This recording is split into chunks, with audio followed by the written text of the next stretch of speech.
Hello प्यारे विद्यार्थियों, आज हम करने जा रहे हैं आधुनिक युग के काव्य से जुड़ा एक महत्वपूर्ण प्रश्न जो कि इसके पहले पड़ाव से जुड़ा है, जिसे अधिकतर विद्वानों ने भारतेंदु युग का नाम दिया है। प्रश्न इस प्रकार से आ सकता है, भारतेंदु युगहीन हिंदी काव्य की विशेषताओं पर प्रकाश डालिए, अथवा भारतेंदु युग की काव्यगत प्रवृत्तियों पर अपने विचार दीजिए। आइए प्रश्न शुरू करते हैं। सर्वप्रथम हम भूमिका लिखेंगे। हिंदी साहित्य में गद्य की सभी विधाओं का आरंभ भारतेंदु युग से हुआ। इसमें उपन्यास, कहानी, नाटक, एकांकी, निबंध, आलोचना आदि साहित्य, सभी प्रकार के साहित्य का उद्भव और विकास इसी युग से माना गया है। यह इस युग की सबसे बड़ी विशेषता है।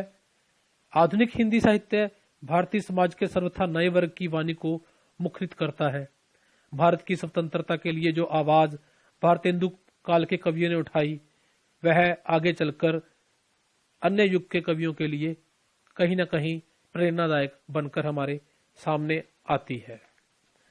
भारतेंदु युग के काव्य की प्रमुख प्रवृत्तियों का विश्लेषण करते हुए हम देखते हैं कि यह युग हिंदी साहित्य के नवीन निर्माण के लिए संक्रांति काल है।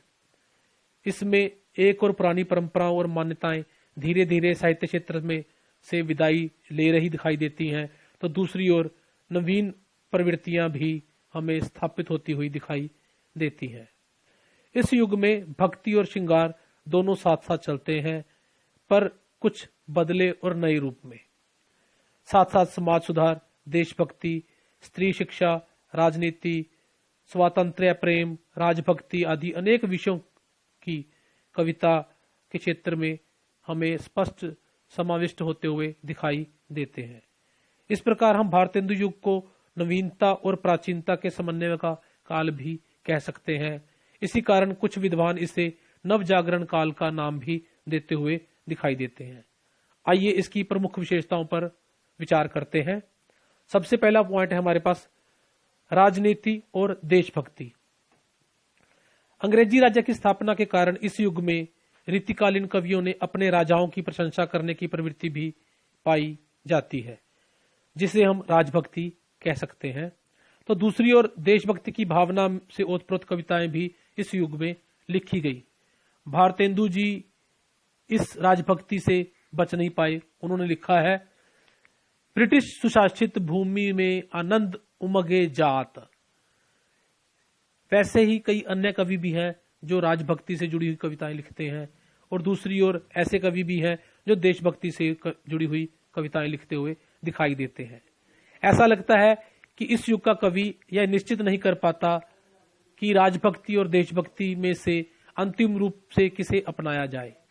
भारतेंदु जी के विचारों में अवश्य कुछ दृढ़ता आई और उन्होंने देशभक्ति की भावना को जागृत करने के लिए अनेक रचनाएं लिखी।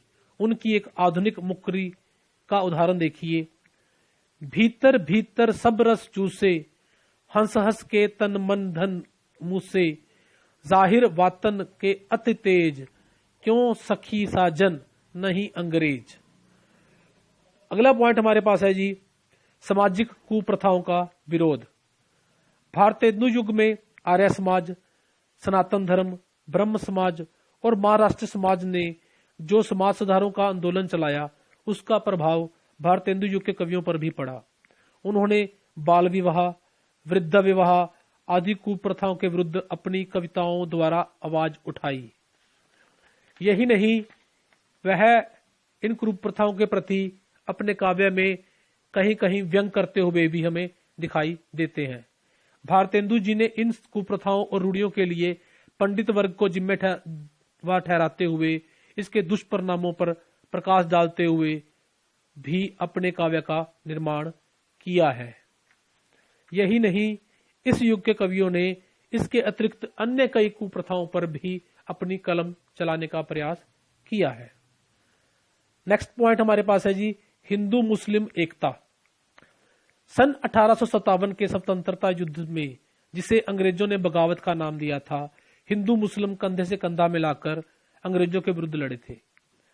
परिणाम ये हुआ कि अंग्रेजों ने अपनी कूटनीति से भारत के इन दोनों प्रमुख संप्रदायों में फूट डालने का प्रयास भी आरंभ कर दिया। उनमें सांप्रदायिक भावनाएं भड़कानी शुरू कर दी। भारतेंदु युग के हिंदू कवियों से यह सहन न हो सका।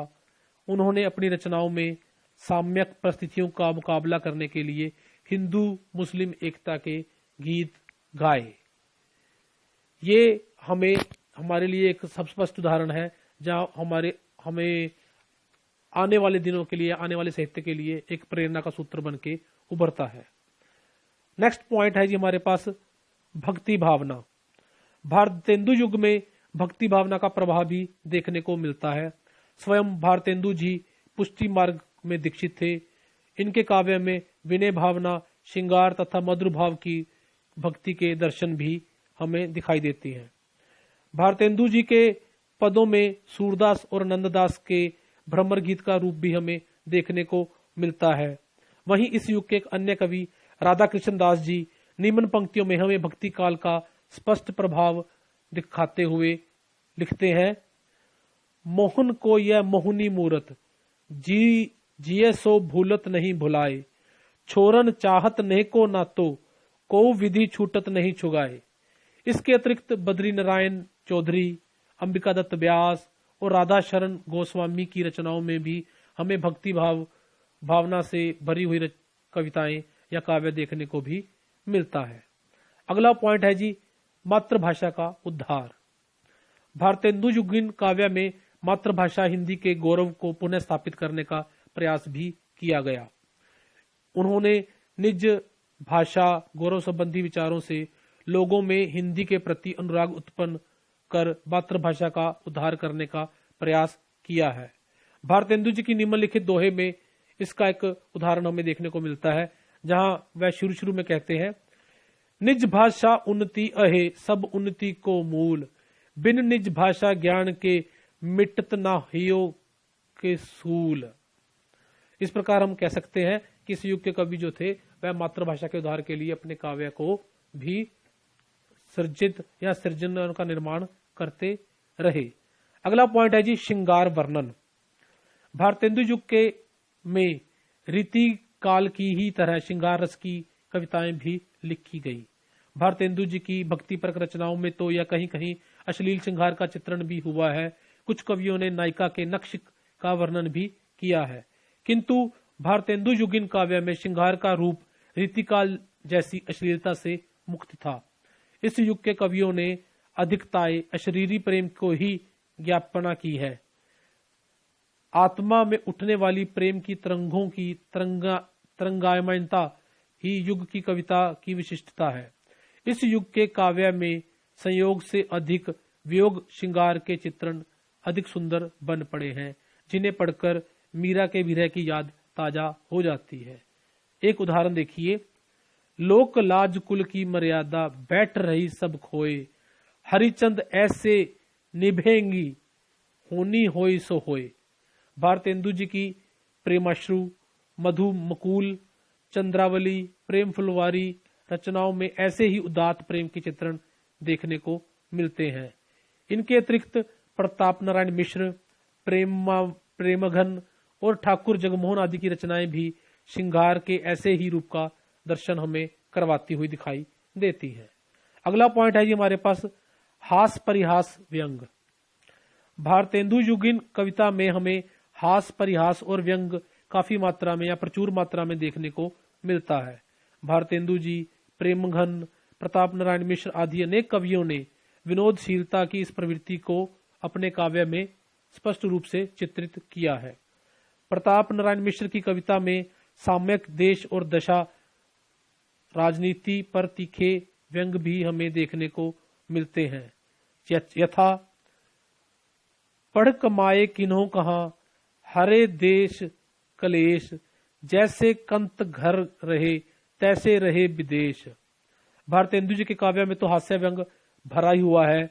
उन्होंने बंदर सभा में निम्न कोटि के नाटकों का उपहास उड़ाया है, तो उर्दू का स्यापा में हिंदी के प्रति प्रेम भी व्यक्त किया है।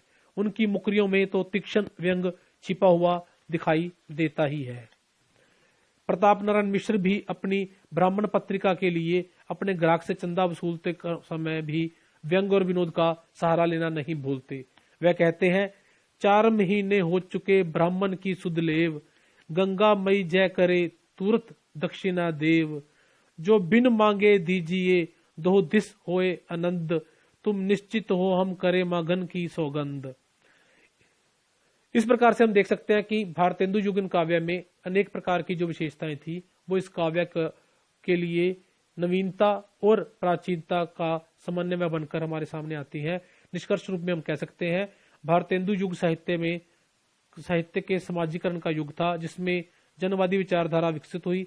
साथ ही प्राचीन और नवीन का जो सम्मिश्रण मिलता है वह सुधारात्मक और उपदेशात्मक प्रवृत्ति के कारण हमें अलग दिशा की ओर ले जाने का प्रयास भी करता हुआ दिखाई देता है, जो आने वाले युगों के लिए एक नए काव्य का निर्माण करने की प्रेरणा बनकर हमारे सामने आता है। धन्यवाद विद्यार्थियों। हेलो प्यारे